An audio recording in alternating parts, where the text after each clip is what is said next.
Café Belgrado. Amigo do Café Belgrado, mais um episódio do podcast Café Belgrado. Este é para você escutar antes da final da NBA. Cara, quer escutar depois? Fique à vontade, mas... Pode ser antes do jogo 2? Pode ser antes de qualquer momento da sua vida, né? Mas este foi produzido especialmente para aquele pré-jogo que a galera curte, sabe? Pô, vai começar o jogo, o que eu preciso saber assim em cima da hora? Eu, Guilherme Tadeu, estou com ele, Lucas Nepomuceno, para projetar a final de logo mais, jogo 1 em Denver Nuggets, Miami Heat, final da NBA. Lucas, dia de final da NBA é dia de final de NBA, nada mais importa, tudo bem? Olá, Guilherme, olá, amigos e amigas do Café Belgrado. Tem certeza que nada mais importa, Guilherme? Porque eu tenho pra mim que você acordou com o coração leve aí, com outros sentimentos esportivos, né? Mas já que nada mais importa, vamos pro que interessa nesse episódio. Esse episódio é daqueles, assim, pocket, né? Então não tem tempo pra gente se desviar de nada do assunto, hein, Gibas? Primeira coisa que você tem que saber antes das finais, né? Especialmente antes do jogo 1. Não caia em pegadinha olímpica, né? Porque teve site oficial de Jogos Olímpicos aí divulgando que ia passar, por exemplo, com Rômulo Mendonça, né? No Prime Video, as finais da NBA. Infelizmente não teremos, né? No Prime Video. Mas ainda não, né? Não, esse ano não. Vai ter na ESPN e na Band, né? Então é importante que você saiba aí onde vai passar o jogo, além do League Pass, né? Mas quem é de League Pass já nem... É igual aquele tio da Suquita, sabe, Givas? Quem toma Suquita não engole qualquer coisa, né? Não, é o contrário, né? É a sobrinha da Suquita, no caso, né?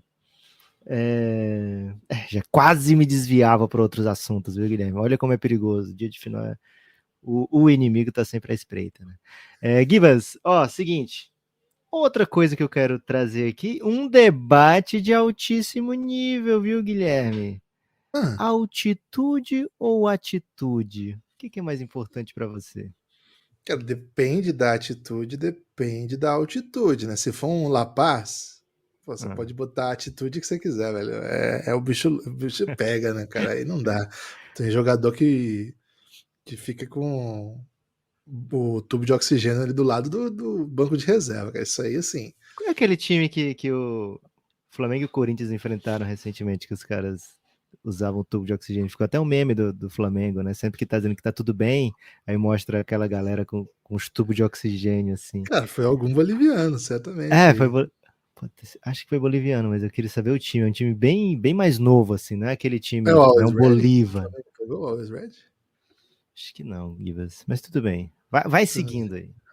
Então é o seguinte, né? Acho que a altitude de Denver não é exatamente um drama, né? Vamos ter que ser cuidadoso com isso. Eu sei que nunca falaram disso na NBA, e aí na série do Lakers essa narrativa veio à tona, né? Pô, mas o Denver é na altitude. Posso trazer informações novas para essa luz? Porque assim, beleza. Essa luz ou luz para essas informações? Luz para essas informações, né? Mas também informações novas para essa luz, né? Já que estão dando luz agora a essa coisa, vamos trazer informações para essa luz, né? Que por sua vez está iluminando, por sua vez está iluminando essas informações. O Calvin Booth, né, Guilherme? A gente até falou recentemente aqui, né, que o GM do Denver Nuggets era o Tim Connolly, né, o presidente de operações e tal. E aí entrou o Calvin Booth, né, um pouquinho antes do Tim Connolly sair, começou a trabalhar com ele lá. Hoje ele é o chefão, né?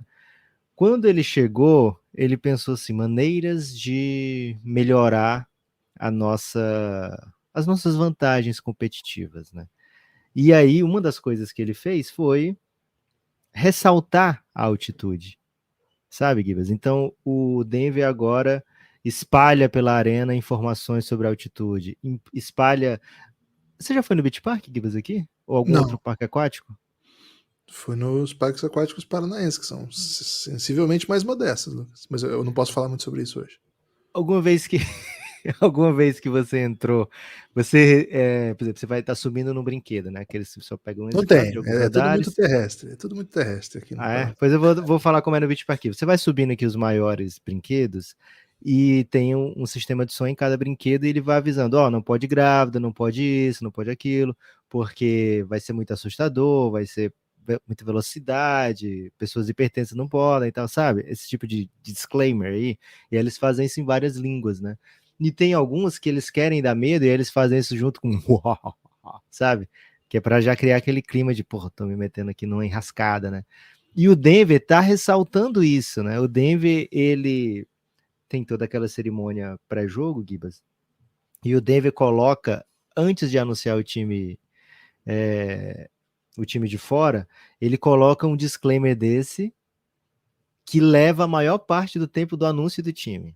Então é tipo, se você se sentir fatigado, vontade de desmaiar, não sei o que, é por causa da altitude e tal. E aí o anunciante, ele tem o tempo para anunciar os jogadores, então ele tem que correr com a escalação dos caras, né? Tem que falar bem rápido, porque ele já gastou boa parte do tempo fazendo essa ameaça, né? Então o Denver coloca o cara que fala as coisas no microfone do Denver, né? O anunciante de arena, ele, que é o hitmaker do Denver, né? O hitmaker do Colorado. Isso, o hitmaker do Colorado, ele do nada, né? Se tem um turnover, ele fala 5.280 pés. Sabe? Se o adversário cometeu um turnover, ele fala 5.280 pés, né? Porque é para ressaltar, o Denver optou por usar a altitude como uma ferramenta de medo, né? Uma ferramenta de assustar os adversários.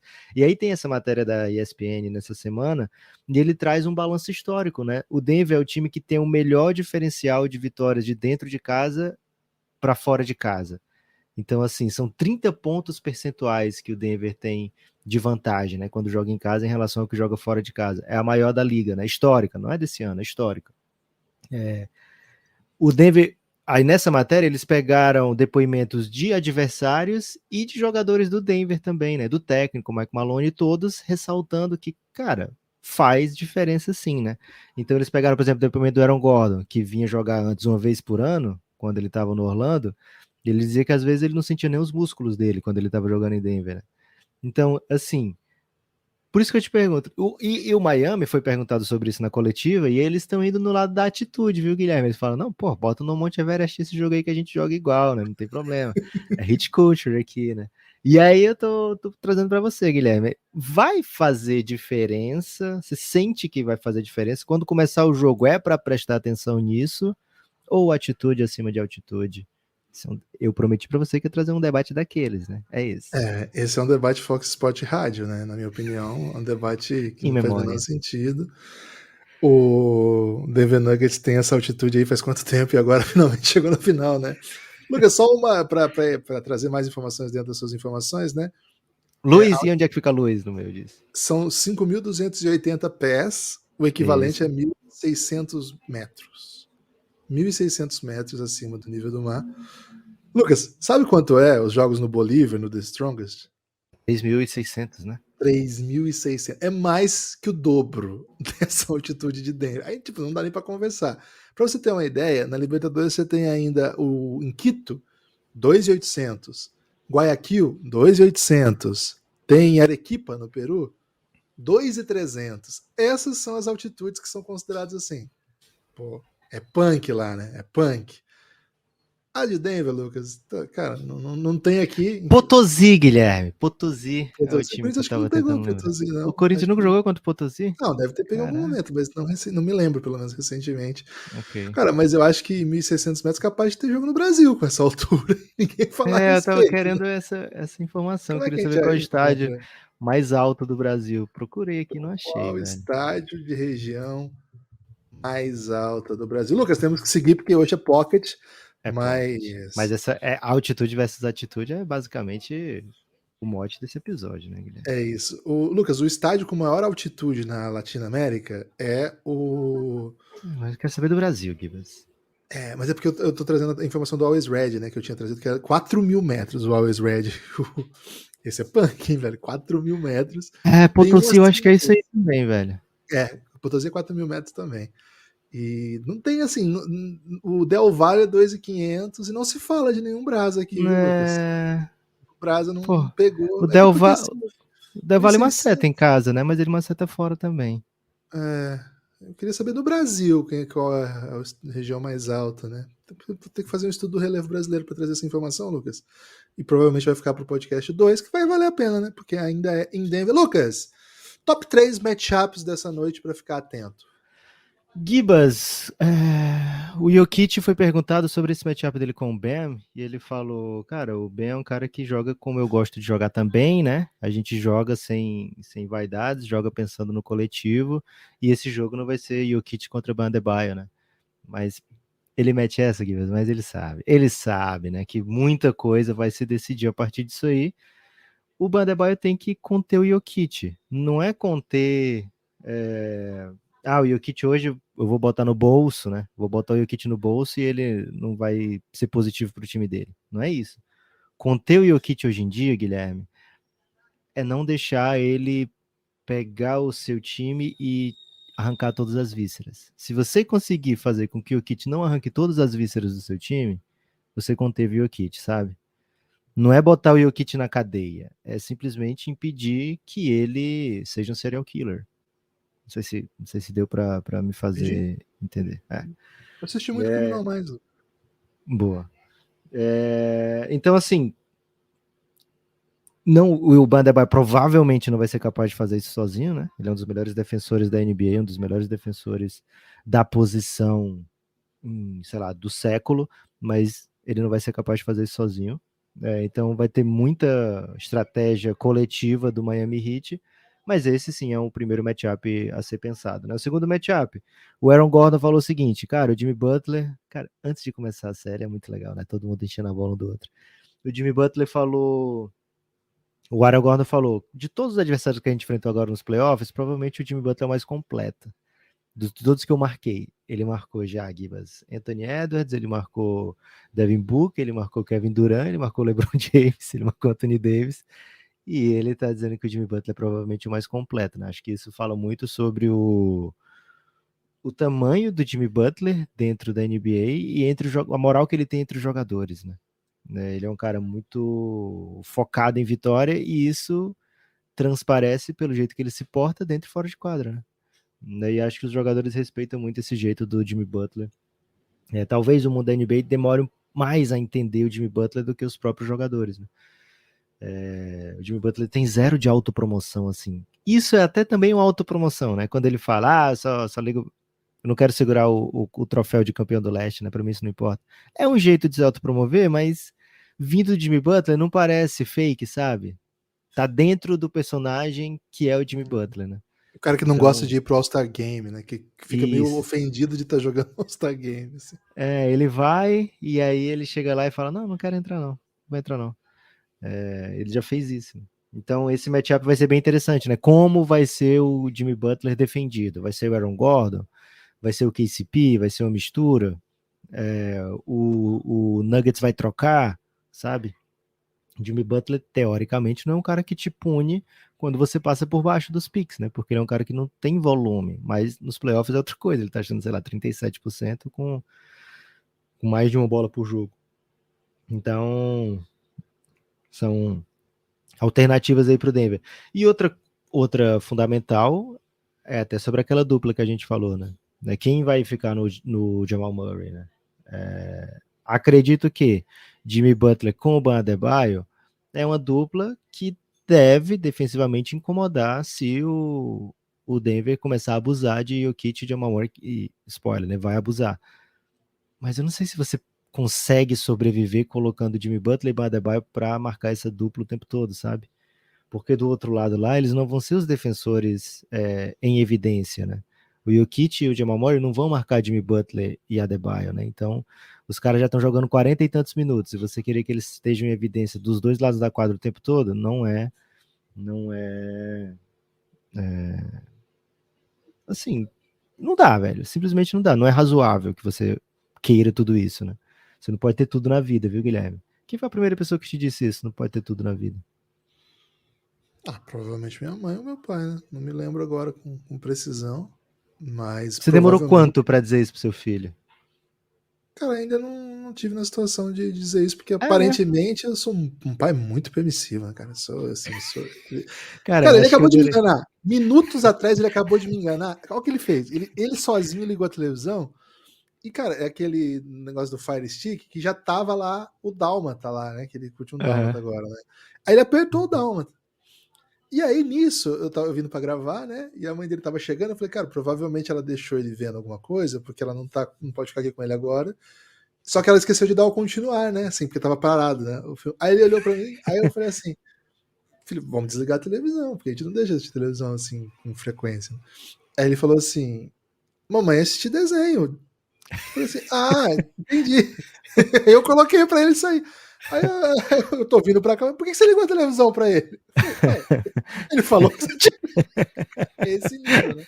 Ô, Lucas, talvez tenha chegado o momento de dizer você não pode ter tudo na vida pra ele. Gui, mas eu lembro de ter tido essa conversa com a Maria Alice, acho que os 3 anos e meio dela, sabe? Que é a minha primeira filha, né? Com a Clarice, provavelmente com 1 ano. A Bianca, uns 4, 5 dias eu tava dizendo isso, velho. 4, 5 dias, primeiro crise de choro, eu já meti, você não pode ter tudo na vida pra ela, né? Então é normal que o primeiro filho a gente demore um pouquinho mais a dizer. Cara, eu vou quebrar esse seu recorde com o primeiro filho hoje. Eu vou sair daqui direto pra ele, dizer pra ele com muita calma, com muita ternura, filho. Você não pode ter tudo na vida. Talvez ele não tenha essa informação ainda, viu, Lucas? Lucas, acho que temos também um duelo interessante para falar sobre os técnicos, né? Erik Spoelstra e Mike Malone. Um deles já campeão, mais de uma vez, múltiplas finais, uma trajetória bem longa, mas caminhou muito para chegar na situação que está. O outro, Lucas, uma personalidade bem interessante do mundo NBA, né? Porque o Mike Malone, antes de chegar ao Denver Nuggets, já tinha uma trajetória respeitável, né? De técnico, de assistente. Tinha tido um trabalho no Kings que a gente ficou bem confuso sobre os motivos da demissão, sobre por que a coisa não andou. A impressão que dava que ele Cara, tinha só uma parte, Guilherme, se você me permite. Eu lembro muito quando o Denver começou a ganhar e o DeMarcus Cousins falou, devia ser a gente, né? E ele até levou o Cousins depois, né? É. Mas aí já era outro Cousins, né? Mas ele foi talvez o primeiro técnico que tenha conseguido, assim, entender o Cousins e botar o time para jogar ao seu redor. E, cara, tirou muito daquele time, né? Não sei se estou sendo injusto com algum outro técnico que veio antes. Mas enfim, Sacramento foi esse capítulo esquisito, né? Na trajetória dele. Um profissional que não foi jogador de NBA, foi um jogador de college, como boa parte dos profissionais de NBA o fazem. Mas assim, né? Jogador de college. E Lucas, formado em história, viu? Fala-se muito pouco sobre isso, mas Mike Malone é um historiador. Formado em Loyola University. O maior historiador do basquete? Acho que não, Lucas, porque eu acho que ele não produz história do basquete, né? Mas talvez ele seja o maior técnico historiador do basquete. Historiador do basquete, não historiador do basquete. Não tô pronto para fazer essa afirmação, né? Porque podem ter outros que eu não conheça, né? Mas é um dos grandes, né?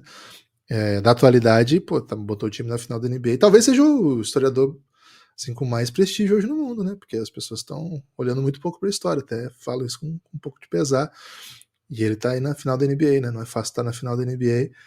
A parte isso, né? Uma trajetória de assistente em vários cantos e até chegar nesse trabalho super autoral. Mas assim, 2 caras que se fazem com o trabalho, né? Aqui não tem muito aquele, como é que você chama? De Nepo Baby, mas você tinha dado um nome melhor para os Nepo Babies, né? Da NBA que eu esqueci. Não fui eu, né? Não foi eu, nenepotismo. Infelizmente não fui eu. Não foi? Mas você trouxe pra cá, nenepotismo. Nenepotismo, né? Assim, a gente vê muito disso, não só na NBA, né? Basta ver a final do NBB, por exemplo. Não é o caso do Mike Malone, não é o caso do Erik Spoelstra. Muita trajetória longa até chegar ao posto mais poderoso, né, cara? Geralmente esses... Próximo episódio que a gente for gravar daqui a pouco vai ter Nepo Baby, hein? Vai ter mais Nepo Baby. Então, assim, são dois personagens grandes da NBA, mais ou menos de história similar, né?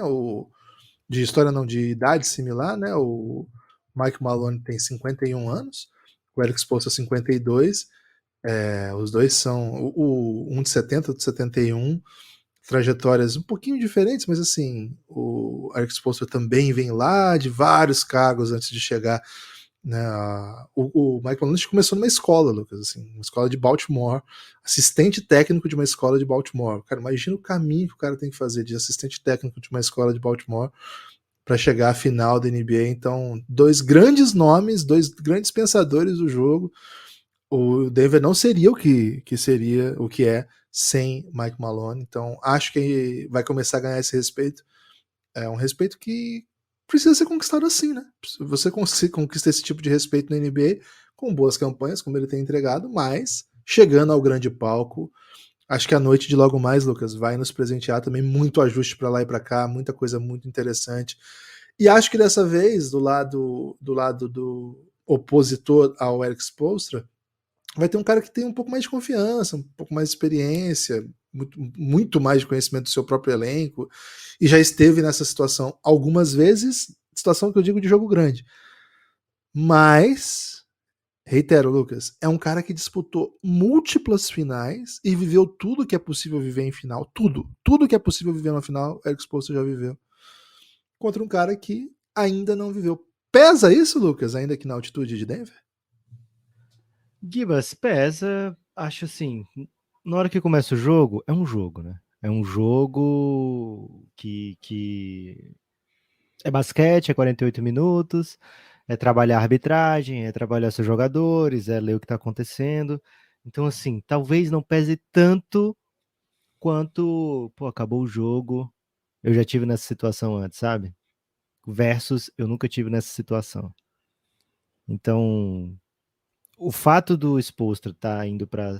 Ele ganhou 2 finais com o LeBron, perdeu 3 com o LeBron, né? Porque ele perdeu um enfrentando o LeBron, né? Então ele tem 5 finais na vida. Ele está indo para sua 6ª final. Nessas finais ele já teve derrotas, já teve vitórias, já começou perdendo, já começou ganhando, né? Então tem muita vivência de final de NBA que é um bicho diferente, né? É diferente de outras séries. O Mike Malone, ele não tem nem tantas séries de playoffs vencidas, né? O Spoelstra, ele é o que? Top 5, acho, em séries de playoffs vencidas na história da NBA, né? Então ele já teve nessa situação, ou situações similares muitas vezes, né? E a experiência, lógico, te traz conhecimento, né? Então isso vai ser um fator positivo para o Spoelstra. Mas, cara, né, até meti o palpite ontem, né, do Miami vencendo, e vou ficar com ele. Mas quando a gente pensa assim no histórico dos caras que foram lá e conquistaram a NBA, você ter o Jokic do seu lado te coloca assim numa, numa situação de maior conforto, sabe, Gibas? Ele é o típico jogador, não é típico porque não existe ninguém como ele, né? Mas o talento dele se sobressai tanto a ponto de ser muito natural a gente pensar em um Jokic sendo decisivo no final, fazendo o time conquistar o título, né? Ele é muito, muito bom jogador. O Mike Malone até falou sobre o Jokic ele ser meio Tim Duncan, disse que nunca treinou o Tim Duncan, mas de tudo que ele conhece da história do Tim Duncan, é um cara que lembra muito, que quando ele pensa no Jokic, ele lembra muito do Tim Duncan, por causa do jeito dele de, focado no time, focado na vitória, sem ligar muito para ficar até um pouco tímido, né? Reservado com toda a atenção. E o negócio dele é ir lá jogar, se divertir, vencer e fazer o trabalho dele e tal. Então, acho que, lógico, assim como a altitude vai fazer diferença, experiência, todo conhecimento fora de quadra faz diferença também, mas se o Denver vai vencer ou vai perder, vai ser muito a partir do que se desenrolar dentro da quadra, das histórias dos jogadores, né? Então, Gibas, olha o que eu vou dizer, hein? O jogo vai se decidir nas 4 linhas. Polêmico, palavras fortes. Lucas, o Erik Spoelstra estava no banco já na comissão técnica do Heat, campeão em 2005. 2006, né? 2005, 2006. Ele era o último assistente a ficar no banco, mas estava lá. Então imagina, cara, o cara viveu muitas finais, né? Finais de todas as formas, todas as cores, todos os humores, todos os suores e por aí vai. Lucas! Saiu o line-up, hein, Gibas? Saíram as line-up. Os 3, 6, 12 nomes de árbitros que vão apitar as finais, né, que estão selecionados para as finais. E o Eric Lewis, que é aquele que tem os fakes do Twitter, não tá na lista, viu? Pela primeira vez nos últimos não sei quantos anos, ele não tá na lista. Né? Pela primeira vez nos últimos 5 anos, ele não tá na lista. E tem nomes muito queridos da população, né? Tony Brothers, sua 12ª final. Scott Foster, 16ª final. Zach Zarba, 10ª final. Ed Malloy, 8ª final. Cara, Ed Malloy, nunca vou esquecer que ele é o cara que tirou o LeBron com 6 faltas uma vez e virou meme, né? Mark Davis, 12ª final. Entre outros, né? Bill Kennedy, 5ª final, hein? É um dos árbitros mais expressivos da NBA. E tem um árbitro inicial também, Kevin Scott, primeira final dele. Parabéns, Kevin Scott. Lucas, vou pedir rapidamente aqui para as pessoas apoiarem o Café Belgrado, cafébelgrado.com.br. Fala bem rápido. Apoia o Café Belgrado. No próximo podcast, que vem daqui a pouco, eu vou explicar os motivos. Mas entra aí, cafébelgrado.com.br, e vai na descrição desse episódio que você vai ver tudo que você tem acesso ao apoiar o Café Belgrado com apenas R$9. Começa já, começa o mês aí. 1º de junho, dia de apoiar o Café Belgrado. Tem destaque final, Lucas? O meu destaque final, Gibas, é que no Café Belgrado você pode ter tudo, né? Basta você apoiar o plano Insider, R$20 por mês.